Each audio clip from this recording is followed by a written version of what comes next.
Let's go.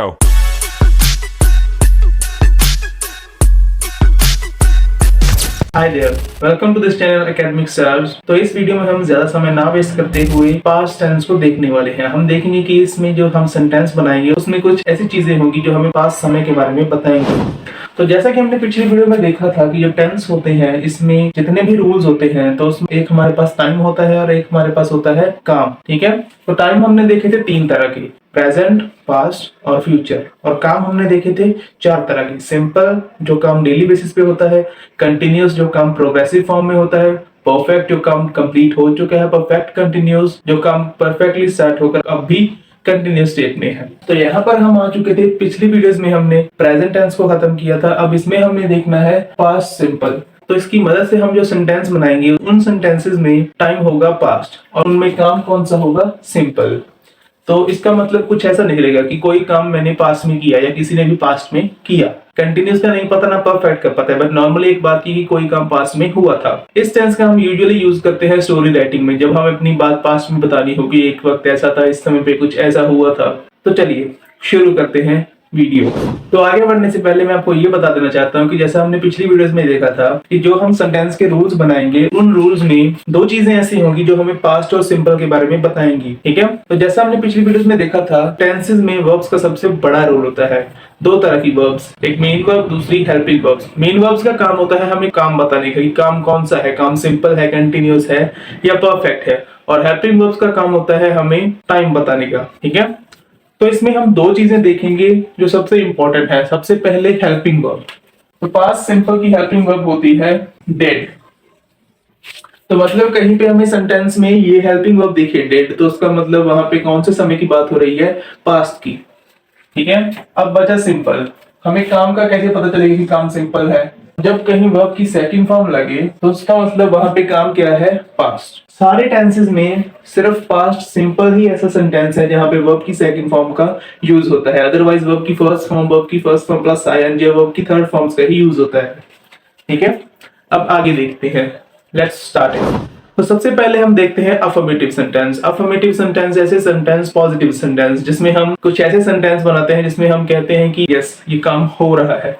तो हम start करते हैं अफर्मेटिव से। अफर्मेटिव या फिर पॉजिटिव। पॉजिटिव वाई, क्योंकि हम इसमें ऐसी बात करेंगे कि यस हमारा जो काम है वो हो रहा है। तो हम इसका रूल अगर क्रिएट करें तो क्या बनेगा, ये बात कभी नहीं बोलना कि हर एक सेंटेंस में 3 कंपोनेंट्स होते हैं usually, subject, verb and object. Subject मतलब कौन काम कर रहा है, वर्ब मतलब काम क्या है, ऑब्जेक्ट मतलब उस काम का असर किस पर हो रहा है। तो इसमें हम ऐसे सेंटेंस बना रहे हैं जिसमें कोई काम हो रहा है, ठीक है, अलग अलग समय में। तो यहाँ पे सबसे पहले हम सब्जेक्ट रखते हैं कि इसमें जो काम पास्ट में होगा वो कौन कर रहा होगा, वो होगा हमारा सब्जेक्ट। ओके, अब उसके बाद वर्ब की डायरेक्ट सेकंड फॉर्म, ताकि हमारा टाइम जो है वो पास्ट में जा सके। और उसके बाद ऑब्जेक्ट, ताकि हम बता सके कि हमारे काम का असर किस पर हुआ। तो पिछली बार मैंने खुद को सब्जेक्ट बनाया था, कि आप किसी और को सब्जेक्ट बनाते हैं। जैसे आपको सब्जेक्ट बनाओ तो आप क्या हो, यू आर स्टूडेंट और लर्नर। तो आप स्टूडेंट हो तो मैं आपको सब्जेक्ट लेके चलता हूँ, तो यहाँ पे लिखता हूँ मैं स्टूडेंट। ठीक है, अब स्टूडेंट लिख दिया, सेंटेंस हमने स्टार्ट कर दिया। अब इससे हमें टाइम का कुछ नहीं पता चल रहा, हम टाइम किससे पास्ट में लेके जाएंगे, वर्ब की सेकंड फॉर्म से। अब यहाँ कंफ्यूज नहीं होना कि मैंने कहा था कि अगर डेड लगा हो तो पास्ट होगा, वर्ब की सेकंड फॉर्म मतलब पास्ट ही होता है। ठीक है, और डेड जो है वो एज अ वर्ब भी काम करती है, ये वर्ब की सेकंड फॉर्म ही है। इसकी वर्ब की फर्स्ट फॉर्म डू और डज होती है। क्लियर, चलिए। तो स्टूडेंट, अब आप लोगों को पता होगा कि वर्ब्स की 3 फॉर्म्स होती हैं। तो जैसे हम एक वर्ब की फॉर्म उठाएं गो, तो जो वर्ब की फॉर्म है गो, इसकी सेकंड फॉर्म होती है वेंट और थर्ड फॉर्म होती है गॉन। तो यहाँ पे हम कौन सी लगाएंगे, वेंट। तो स्टूडेंट वेंट। अब क्या ये पास्ट सिंपल का अफर्मेटिव सेंटेंस है, यस, क्योंकि मिनिमम हमें सेंटेंस क्रिएट करने के लिए 2 चीजें चाहिए, सब्जेक्ट और वर्ब, कि किसने किया और क्या किया। तो इसमें हमने लिखा कि स्टूडेंट वेंट, स्टूडेंट गया पास्ट में, टाइम भी क्लियर, काम भी क्लियर। ठीक है, उसके बाद हम ऑब्जेक्ट लिख सकते हैं कि कहां पर गया, student went to school, student school गया। अब पिछली वीडियो की तरह अगर हमें इसको नेगेटिव में लिखना हो, अगर हमें बताना हो कि वो स्कूल नहीं गया, क्योंकि हर काम ऐसा थोड़ी होता है जो हर बार होता ही रहेगा, तो हम यहाँ बताएंगे कि वो नहीं गया स्कूल। तो हम किस तरीके से करेंगे, हम यहाँ पे इसको नेगेटिव सेंटेंस में करने वाले हैं। नेगेटिव का मतलब हम इसे नॉट में लेके जाएंगे कि नहीं, जो काम नहीं हुआ था पास्ट में। टाइम और काम यहाँ सिमिलर रहेगा, तो यहाँ एक चीज का एडिशन होगा नॉट, ठीक है, सब्जेक्ट। उसके बाद अब यहाँ पे एंट्री होती है हेल्पिंग वर्ब की, ओके, सब्जेक्ट प्लस डेड, उसके बाद आएगा नॉट। अब इसको ध्यान में रखना कि नॉट हेल्पिंग वर्ब के बिना कभी नहीं लगाना आपने टेंसेस में, ओके। तो स्टूडेंट डिड नॉट, अब यहाँ पे वर्ब की फर्स्ट फॉर्म। अब यहाँ में आपको क्वेश्चन हो सकता है कि वर्ब की फर्स्ट फॉर्म यहाँ क्यों, क्योंकि वहां तो वर्ब की सेकंड फॉर्म है। तो मैंने आपको कहा था, अगर याद हो, कि डिड जो है और वो भी एक वर्ब की तरह एक्ट करती है। जैसे आई डू मैं करता हूं, आई डिड मैंने किया, ठीक है, ये एक हेल्पिंग वर्ब भी है और वर्ब भी है, तो ये एक सेकंड फॉर्म की तरह ही एक्ट करती है। तो ध्यान से देखिए, जैसे हमने यहाँ पे डिड लगाकर टाइम को पास्ट कर दिया, हमने ऑलरेडी, हमें डिड से पता चल रहा है कि कोई काम पास्ट में है, तो हम वहां उस वर्ब को चेंज नहीं करेंगे। तो यहाँ पे हम वर्ब लगाएंगे सिर्फ काम को सिंपल रखने के लिए। क्लियर?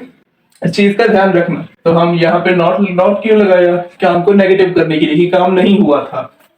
और वही सिमिलरली एंड में हम लगाएंगे ऑब्जेक्ट। तो ये सेंटेंस क्या बनेगा? स्टूडेंट डिड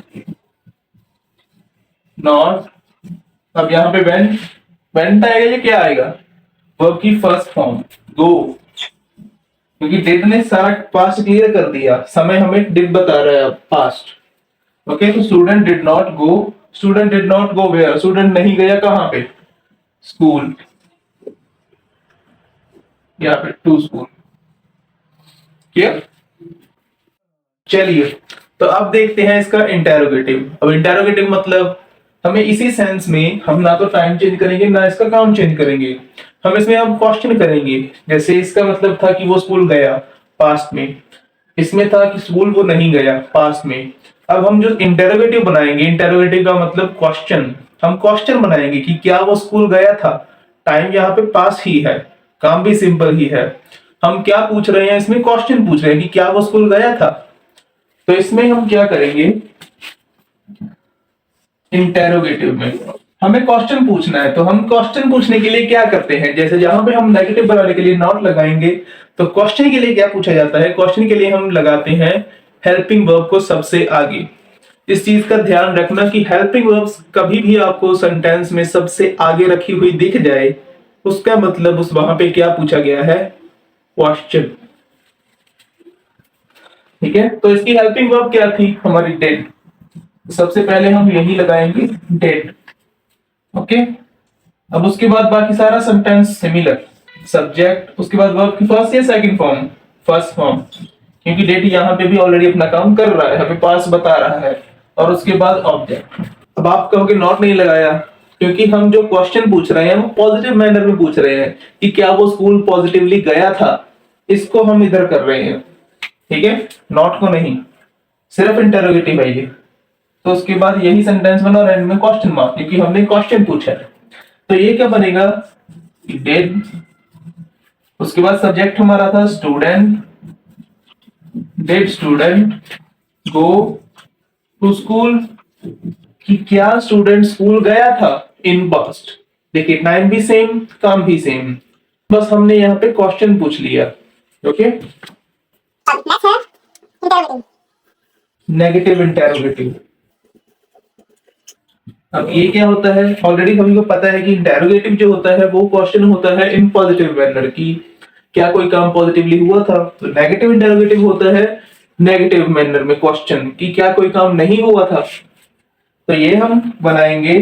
अब इसमें क्या करोगे? इसमें देखिए ध्यान से, दोनों कंपोनेंट्स यहाँ पे मौजूद है, नेगेटिव और इंटेरोगेटिव। हमें इसको नेगेटिव भी करना है, नॉट भी लगाएंगे और इंटेरोगेटिव भी करेंगे, हेल्पिंग वर्ब को भी आगे रखेंगे। तो हम इसमें क्या कर सकते हैं? दोनों चीजें कर सकते नहीं, इसमें करना क्या है? हम दोनों रूल्स अप्लाई करेंगे, हेल्पिंग वर्ब को भी आगे रखेंगे और नॉट को भी लगाएंगे। तो सबसे पहले हम लगाएंगे यहाँ पे डिड अकॉर्डिंग टू इंटेरोगेटिव, क्योंकि इंटेरोगेटिव में डिड लगाया था तो डिड यहाँ पे। अब सिर्फ एक क्वेश्चन यहाँ पे मुझे आंसर कीजिए, क्या यहाँ पे भी हम नॉट लगाएंगे इसके साथ? डिड के बाद लगाएंगे, क्या करेंगे? हेल्पिंग वर्ब की जगह यहाँ पे मैंने क्या कहा था कि हेल्पिंग वर्ब के बिना नॉट नहीं लगता, तो यहाँ पे आप यहाँ पे लगाओगे या कहाँ पे? इसकी थोड़ी कंफ्यूजन मैं दूर करूं। तो यहाँ पे हम कुछ इस तरीके से करेंगे, जैसे हमने इसी को अगर नेगेटिव में करना हो तो ऐसे बनेगा, देखिए जैसे सब्जेक्ट फिर हेल्पिंग वर्ब और नॉट, सब छोड़ो, इजी चीज सुनो। जैसे हमारे पास ये नेगेटिव सेंटेंस था, student did not go to school, इसी को हम इंटरोगेटिव में कर रहे हैं, इसमें कुछ नहीं टच कर रहे, नेगेटिव था नेगेटिव ही रखा, बस इंटरोगेटिव ऐड कर दिया, इसको क्वेश्चन पूछ लिया, तो बाकी सारा कुछ सेम। यहाँ पे सिर्फ हेल्पिंग वर्ब आगे आ गई। अब ये ध्यान रखना, हेल्पिंग वर्ब जो है ओनली डिड है, तो हम डिड को ही आगे लाएंगे। Not is not a helping verb, उसकी जगह वहीं पे है, उसको वहीं पे रखना है, ओनली डिड आगे आएगा। क्लियर? तो वही तो हमने किया।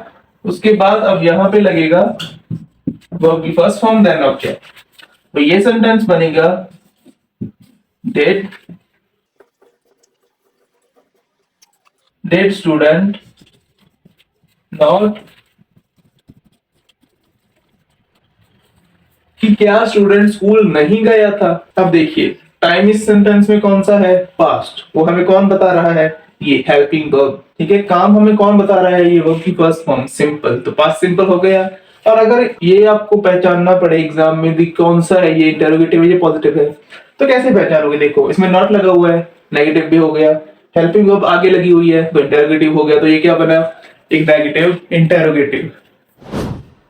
ये जो पास्ट टेंस है सबसे ज्यादा यूज होता है आपके आंसर्स को लिखने में। कोई स्टोरी आपसे कोई चैप्टर इंग्लिश में रीड करवाया जाए तो उसके जब क्वेश्चंस के आंसर हमें बनाने पड़ते हैं तो इसका हम ज्यादा यूज करते हैं पास्ट सिंपल टेंस का, क्योंकि ज्यादातर यही तो बातें होती हैं, ज्यादातर हम लिखते हैं उन चीजों के बारे में जो पास्ट में हो चुकी है, अब उसके बारे में हम लिख रहे हैं। तो जैसे लेंचो ने क्या किया, Lencho wrote the letter to God, हम इसमें पास्ट टेंस यूज करेंगे क्योंकि लेंचो ने लेटर लिखा था। Okay, hope you like the video. Please share this channel, subscribe this channel and like the video. Thank you.